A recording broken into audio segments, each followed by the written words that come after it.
Your neighbor just watched you hand an airline ticket to your wife. First class, seat 1A.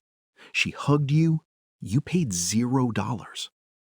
Your neighbor has been buying economy tickets his whole life, stacking them like receipts in a drawer. And you're sitting in the front with champagne before takeoff. You're not wealthy. You're not connected.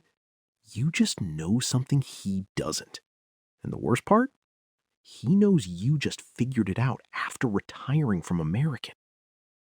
The system isn't broken. It's invisible.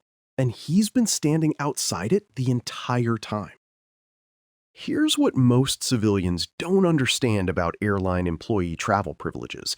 They don't expire the way most people think they do. Your career ends, your employee badge gets scanned one last time, you walk out through the terminal at 65, and everyone assumes that's it. No more free flights, no more lounges, no more standing at the gate in a uniform. But that's exactly the narrative the airlines want them to believe.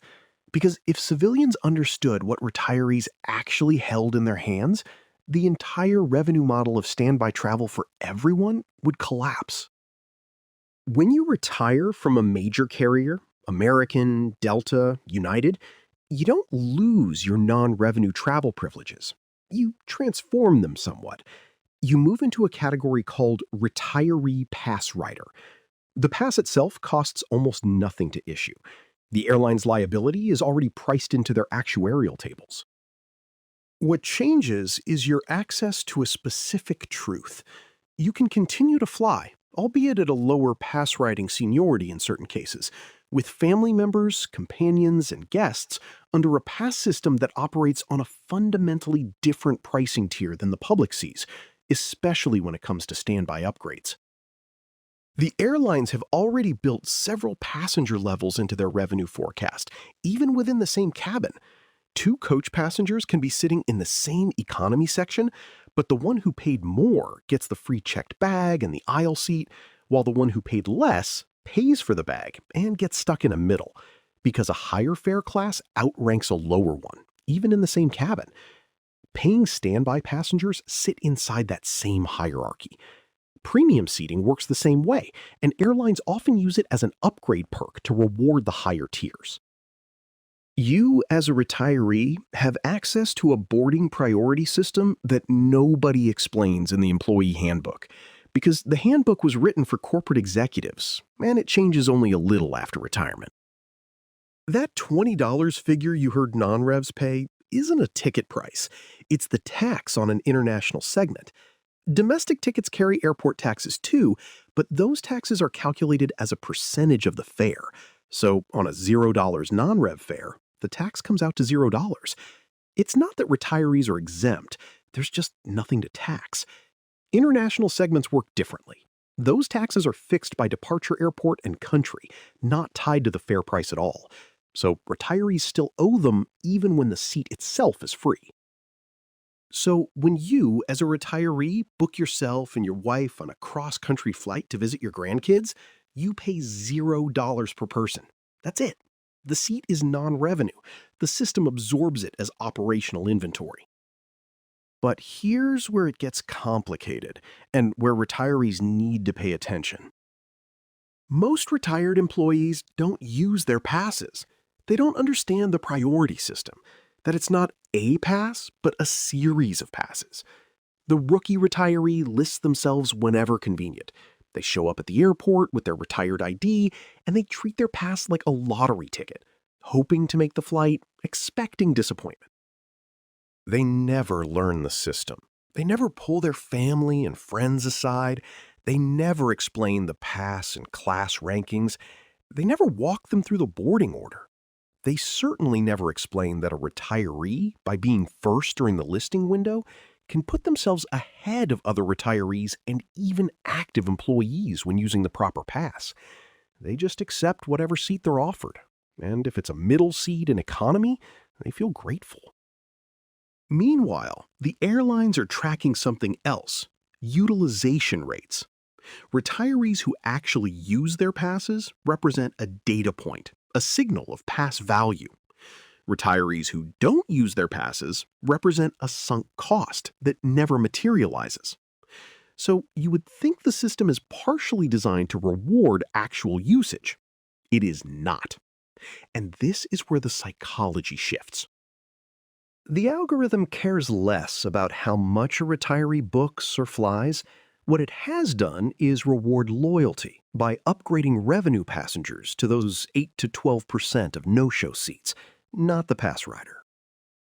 Thus, the pass system is harder now.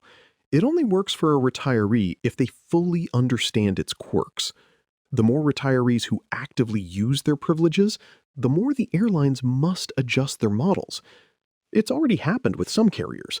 American and Delta have systematically reduced the number of guest, buddy passes a retiree can issue annually, specifically because utilization spiked in the last 5 years. More importantly, guest riders tend to be civilians. They spill the beans to other revenue passengers. Here's the uncomfortable part. A reward, a perk for years of service is no benefit if it is unattainable.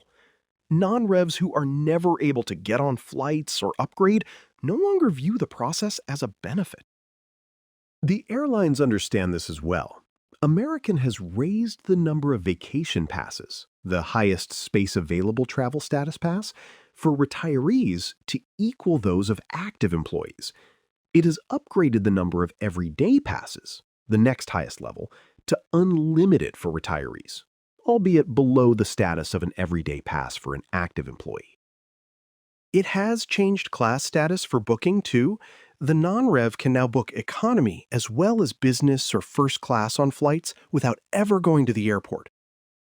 You're reading this and you're thinking one of two things. Either you're a retiree who didn't know the system worked this way, in which case you've been leaving money on the table for years. Or you're someone whose parent or spouse is about to retire, and you're realizing that a retirement gift worth thousands of dollars is about to be handed to someone who has no idea what to do with it. There's a third possibility, though. You work for an airline right now. You're mid-career. You're 52 or 55, and you've got 10 years left before your privileges shift, and you're doing the math. You're calculating which future trips get the highest priority vacation pass and which are relegated to the lower D2R everyday pass. How many service fee-free international trips can you take on your own carrier? And how many must you pay for using a Z fare? What kind of travel could you take if you just understood the system now, rather than learning it by accident when your career ends? The moral weight here is strange, because it's not illegal, it's not unethical.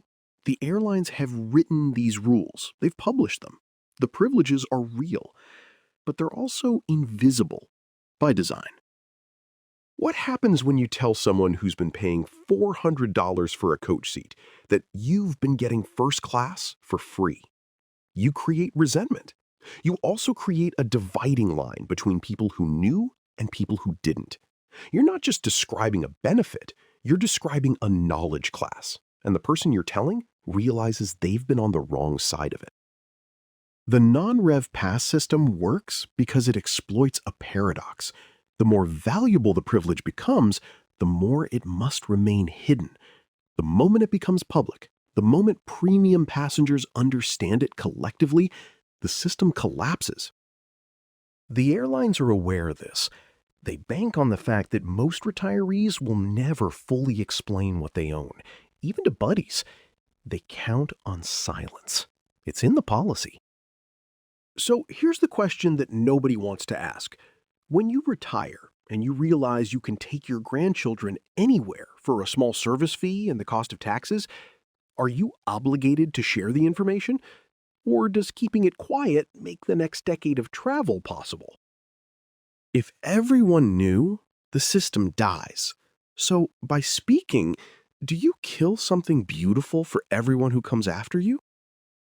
The first class seat with your wife's name on it costs $0. Everything else costs silence. You didn't know the price of the seat. Now you know the price of staying quiet. Subscribe. There's more of this system waiting to be seen.